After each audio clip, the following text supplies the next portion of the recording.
Welcome back to Sonia's dream channel and গল্প বাড়ি সোনিয়া। আপনারা সবাই কেমন আছেন? আশা করছি সবাই খুব ভালো আছেন, আমিও ভালো আছি। আজকে যে গল্পটি আমি আপনাদের সাথে শেয়ার করতে চলেছি, এই গল্পটা একজন আমাকে ইনবক্সে পাঠিয়েছে। উনি নাম প্রকাশে অনিচ্ছুক, তার জন্য নামটা আর বলছি না।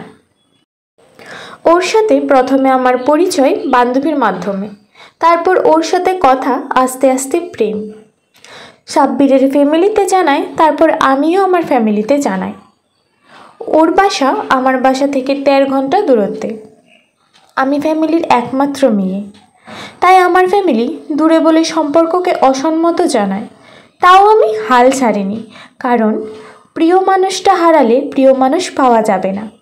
ফ্যামিলি ঠিকই একদিন মানবে। তারপর 1 বছর হলো। 1 বছরে 1000টা বিয়ের সম্বন্ধ আসে, আমি রাজি হইনি। ওকে বললে আমি তোমায় ছাড়া বাঁচব না, অন্য কাউকে বিয়ে করব না, অনেক কান্নাকাটি করে। আমি তার কথা চিন্তা করে বিয়ে রিজেক্ট করে দিই বারবার। তার সমস্যার কথা ভেবে রাজি হই, আরও 1 বছর অপেক্ষা করব। আমি তাকে বললাম, তুমি চিন্তা করো না, আমি অপেক্ষা করব। এই 1 বছরে আমার বাবা বিয়ে ঠিক করে ফেলে অন্য জায়গায়। ছেলে বড় লোক, 10 ভরি স্বর্ণ, 10 লাখ টাকা কাবিন দেবে। সব বাবারাই চায় ভালো ফ্যামিলি, ভালো ইনকাম। আমি ওকে বললে ও হাত কাটে, অনেক কান্নাকাটি করে। আমি এসব সহ্য করতে না পেরে পুরো ফ্যামিলির সাথে যুদ্ধ করে বিয়ে ভাঙি। তখন আমি ফ্যামিলির সবার চোখে খারাপ হয়ে গেছি। তারপরও একমাত্র আদরের মেয়ে বলে কিছু বলেনি।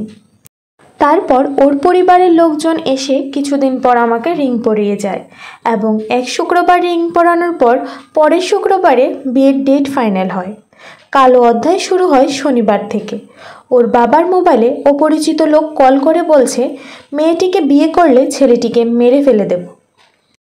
ছেলের বাড়ির লোক বলছে এই ফোনটি মেয়ের বাড়ি থেকে করা হয়েছে, আর মেয়ের বাড়ির লোক বলছে এই ফোনটি মেয়ের বাড়ি থেকে করা হয়েছে কারণ তারা রাজি ছিল না। কলটি কি মিথ্যা নাকি সত্য, ষড়যন্ত্র, সেটা এখনও অজানা।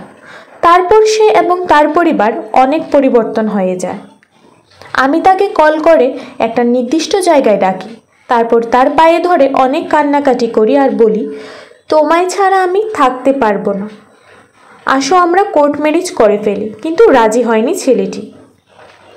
আমাকে বলে আমি বিদেশ চলে যাব, বিয়ে করব না। সে আমাকে বলল, তুমি তোমার পড়াশোনা করো, এটা বলে আমাকে বাড়ি পাঠিয়ে দিল। আমি বিশ্বাস করে বাড়ি চলে এসেছি। তারপর কল দিয়ে জিজ্ঞাসা করি কবে যাবে বিদেশ। সে বলে কিছুদিন থেকে যাব। এভাবে 1 সপ্তাহ যাবার পর তার বান্ধবীর কাছ থেকে শুনি সে বিয়ে করে ফেলেছে অন্য জায়গায়। তখন আমি ছেলেটিকে বলি যে বিয়ে করেছো, আমায় জানাওনি কেন, আমাকে ঠকিয়েছো কেন? তখন সে আমাকে ব্লক করে দেয়। আমি এসব শুনে গান হারিয়ে ফেলি। আমি এখন ফ্যামিলির কাছে, আত্মীয় স্বজনের কাছে, সবার কাছে খারাপ হয়ে গেছি, কিন্তু সে হ্যাপি আছে তার বউকে নিয়ে। অবশেষে আমি একটা কথাই বলবো, আমার মতো কলঙ্কের দাগ কোনো মেয়ের জীবনে না লাগুক। কলঙ্কের দাগ কখনো ছেলেদের জীবনে লাগে না, কলঙ্কের দাগ শুধু মেয়েদের জীবনেই লাগে। আজকের আমার গল্পটি কেমন লাগলো তোমরা অবশ্যই কমেন্ট করে জানিও, আর কারো যদি কোনো গল্প থেকে থাকে আমার ইনবক্সে সেন্ড করো।